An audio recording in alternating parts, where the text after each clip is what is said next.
When I started this podcast, I had zero grand plans. The idea came to me one night in a dream early in 2024, and I remembered that dream, and the dream wouldn't leave my mind. It was very persistent, and I remember thinking, why is this popping up in my head at random times throughout the day? Who am I to start a podcast? I'm a nobody. But that little spark of an idea didn't fade, and I kept telling myself, well, okay, maybe, just maybe, if talking to other people about their career flips makes me feel less alone, maybe if I put it out there and share it, it'll help someone else feel less alone too. Maybe like even one person. And that's exactly what happened. In hearing from every one of my listeners, and every single guest that came on to share their stories, the struggles, the leaps of faith, the doubts, the breakthroughs, has been such an incredible gift. It's really powerful to realize that we're not alone in the messy, brave process of flipping careers. There's something comforting in hearing that others too have felt scared and unsure and overwhelmed, yet still managed to make it through. And each interview made me feel like I had some permission now to explore my own path, to really see rejection as not the end, but as a redirection, and just to feel less alone while making a big change. And the podcast really has become a way to normalize the messy journey of flipping careers. And, whether it's turning a layoff into an opportunity, finally pursuing a passion that you tucked away, or taking the leap to try something completely different, I have learned so much from each guest who's shared their story with me. And in the past 6 months, I've interviewed 30 career flippers from around the world. Some are old friends I reconnected with after learning about their pivots. Others came through referrals, Google searches, or even me awkwardly sliding into their DMs. And however we've crossed paths, these guests have all become a mentor to me. Not just to me, though. I really hope to you, too. And so as we wrap up this first season, I've put together the 3 biggest lessons that I've learned from each career flipper. And I've found some reoccurring themes, and I just really hope they spark some thoughts for you as we head into the new year. But before I get into those, I want to make sure you know that the 2025 season of The Career Flipper kicks off on January 16th. So if you haven't already, be sure to subscribe on your favorite podcast platform to stay updated. Or you can visit the Career Flipper website to sign up for the newsletter. And hey, if you have your own career flip story you want to share, or maybe you know someone who does, please reach out and connect with me. I would love to have you on an episode and share your story with our community. So here's to new beginnings and next chapters. Okay, now I'm going to share what I've learned.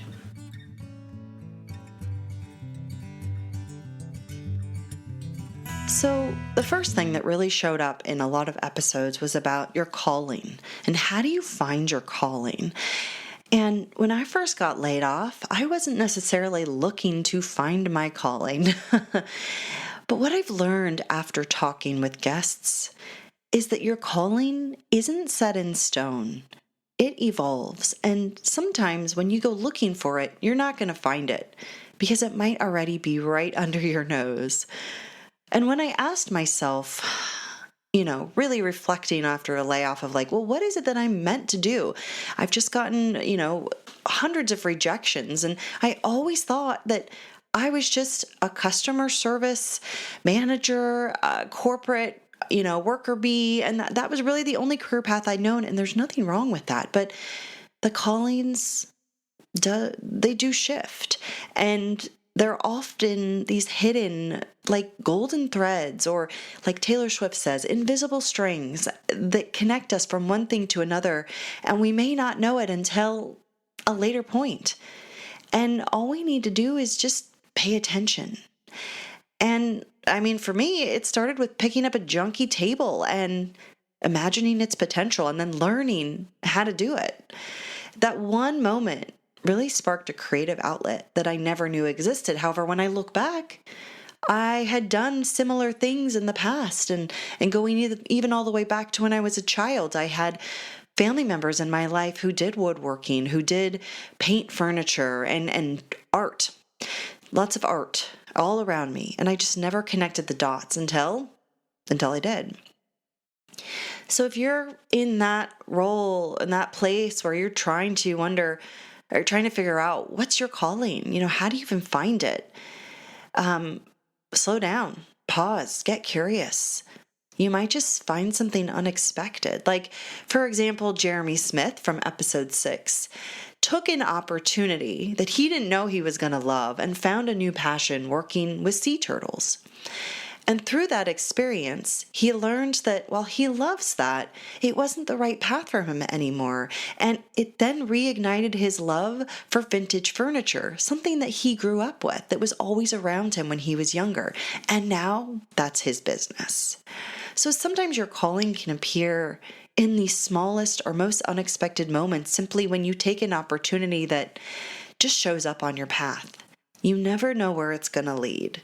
And you just want to sit back and pay attention to it, because the other doors that could open might really surprise you.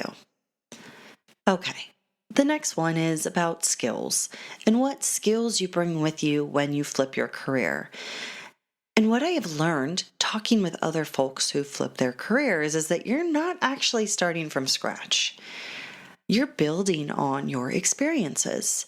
I used to really think that when I was pivoting to furniture flipping, that I was losing everything that I ever knew when I worked in tech and customer service and experience. But I've since realized that all the skills I developed in my former jobs can apply on this new path.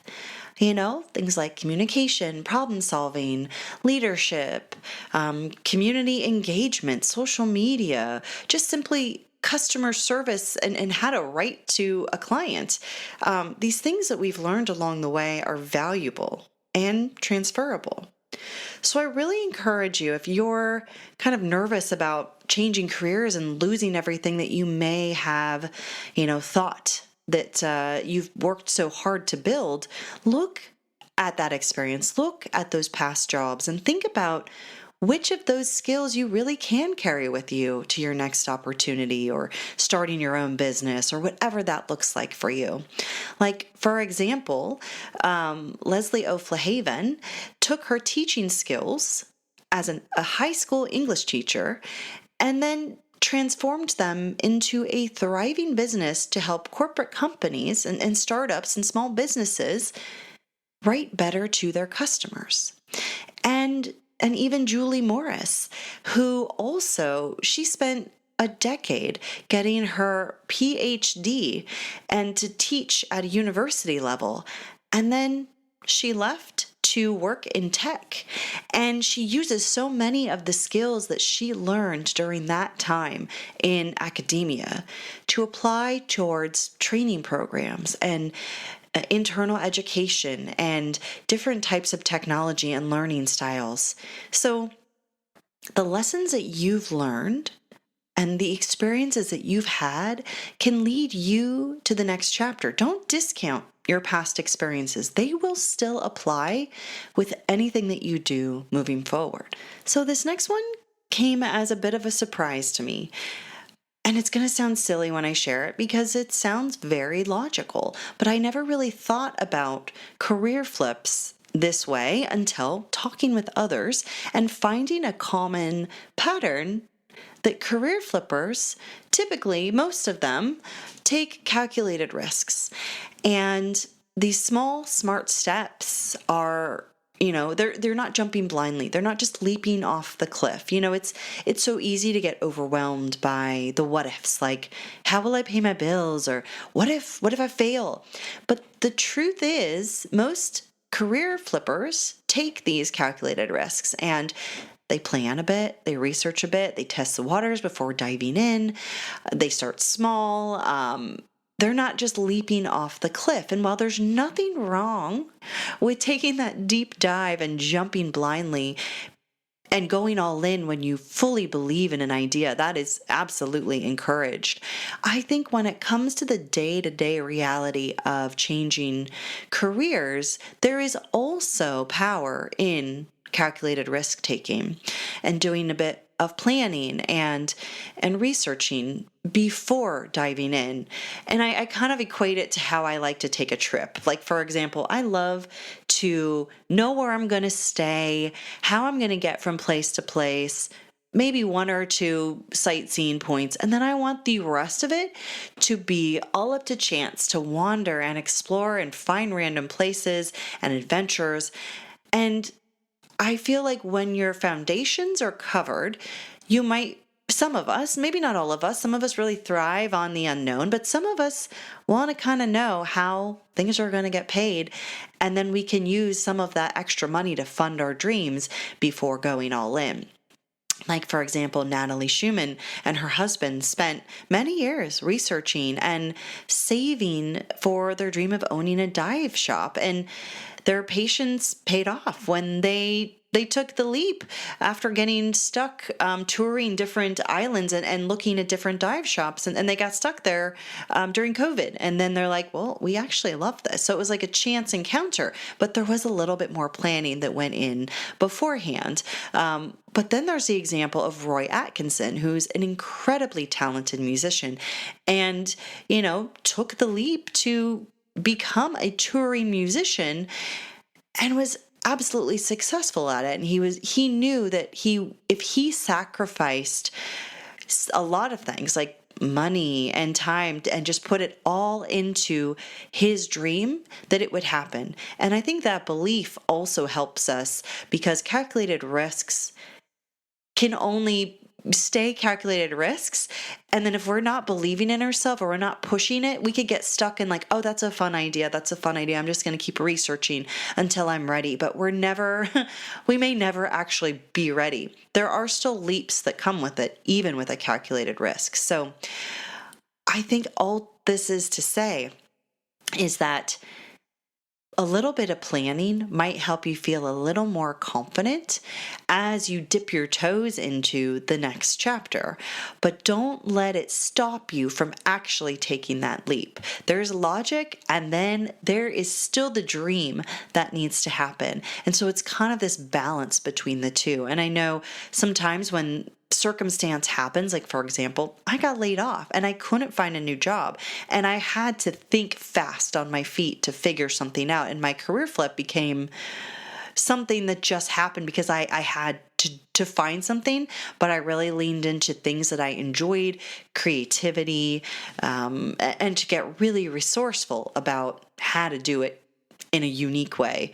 So I think when we look at it in a new lens and know that calculated risks are okay, it's okay to start slow and research and plan, but don't let it hold you back from taking that leap. And kind of building on that, the next one is really about learning and adapting and growth. And hearing other career flippers talk about, what the time in between, from when they're at their old role and then they're wanting to move to something else and what they learn in between. That growth, that personal growth really comes from being open to learning.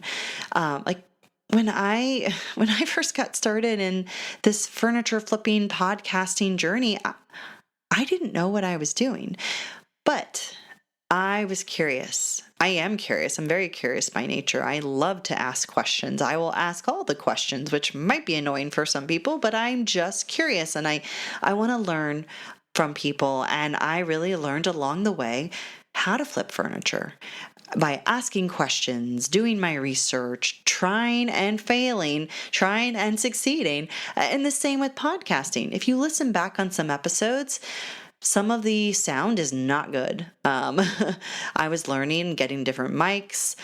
Some of the edits might be a little choppy. There's so many things that I learned over time and just did better each and every day. And being open to learning new things for any industry, for any career flip, whether you're sliding, gliding, dancing into a new role or a different industry or starting your own business, I really think this is such a crucial part because you don't know it all. And there are people that know a lot and they probably don't know it all either. And they're trying their best. But if we all talk to one another, we really can learn a lot from each other's experiences and embrace this unknown, and be willing to learn new skills in addition to the ones that you've already had from your past experiences. Like, for example, Galena Marcus, she went from working a marketing tech job to complete burnout and then starting to promote her own art that's now in galleries. And she launched a nonprofit, the San Diego Art Directory, and then even started her own podcast to feature artists from around the world. And she didn't know how to do these things, but she used her past experience and her ability to learn new skills to stay curious and really keep learning along the way. These next steps that we're all thinking of taking might require some new skills. And how do we allow ourselves to be willing to learn and adapt, and grow into something new? This next and last lesson is probably the most important one to me because it's been the hardest for me to navigate. And I feel silly even saying it because I have not figured this out. But hearing from other career flippers who also navigate it and then seeing them be wildly successful in their endeavors is like, it's really motivating to know that even when you feel the fear or the self-doubt or the lack of worth, if you push through it and don't let it control you, it might still be there. In fact, it probably is still going to be there, but you just keep going. You acknowledge that fear. You don't let it stop you. There's going to be really hard moments, sometimes more than others. And every small step forward counts. Even if it's teeny tiny and you're crying along the way, it counts.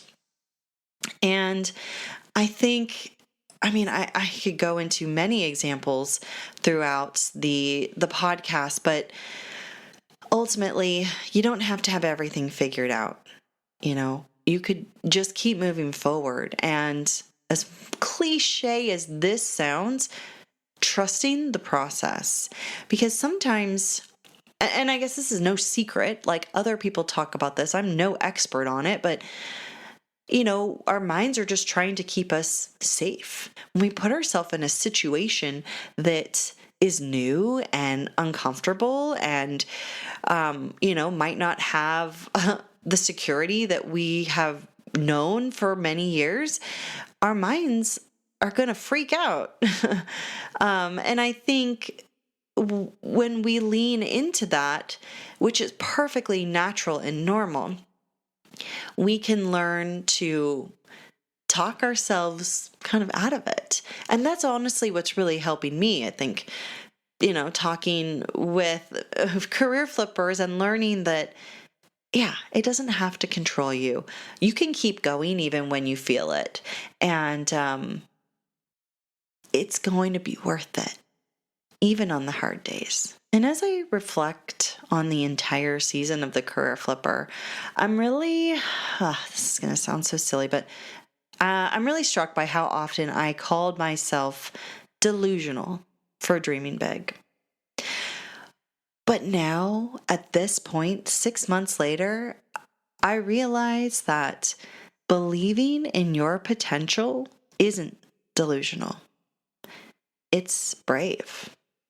And these stories from everyday people making career flips possible is inspiring.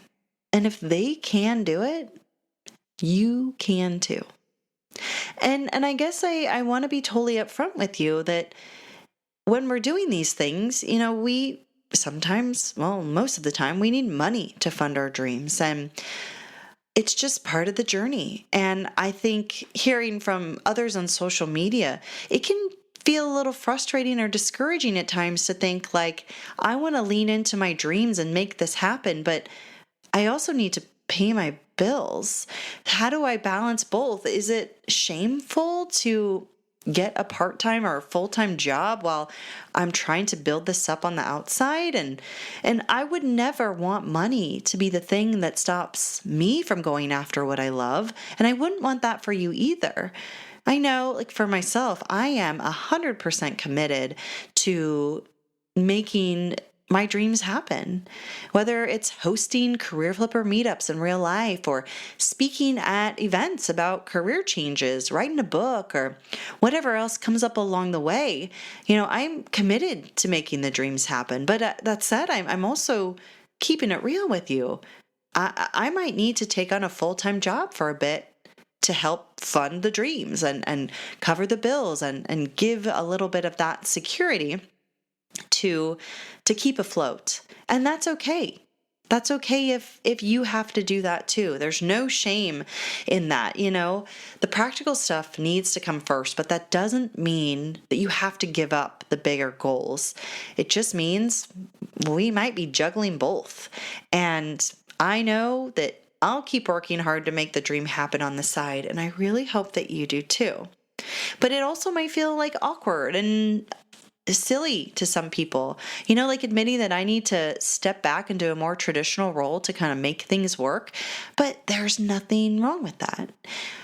I don't know. In fact, I'm learning after talking with so many other career flippers, it's really part of the process. And I think we often get so caught up in thinking that we have to be all in right away. But sometimes taking these smaller practical steps really allows us to get where we want to go without sacrificing the things that we care about. So if you're interested in being a part of my journey, or, whether you want to host a career flipper event, or you want me to speak at your event, or you want to be on an episode, or I don't know if there's some other way to collaborate where what I'm doing can help lift you up and achieve whatever it is that you're flipping to, just know that I'm here and I'm ready. We're in this together. So reach out to me. My email is hello@thecareerflipper.com, but you can also find me on Instagram, TikTok, LinkedIn, wherever. Just please, let's keep our dreams going one step at a time. And so as we wrap up this first season, I also want to take a moment to thank you. Your support and feedback have been, oh my gosh, such a huge motivator for me to keep going with this podcast, especially knowing it's helping you think about your own journey. Because we're doing this together. Like I'm not someone who's an expert on this. I'm literally doing it right alongside you. This year has been full of surprises and growth and really cool connections of career flippers.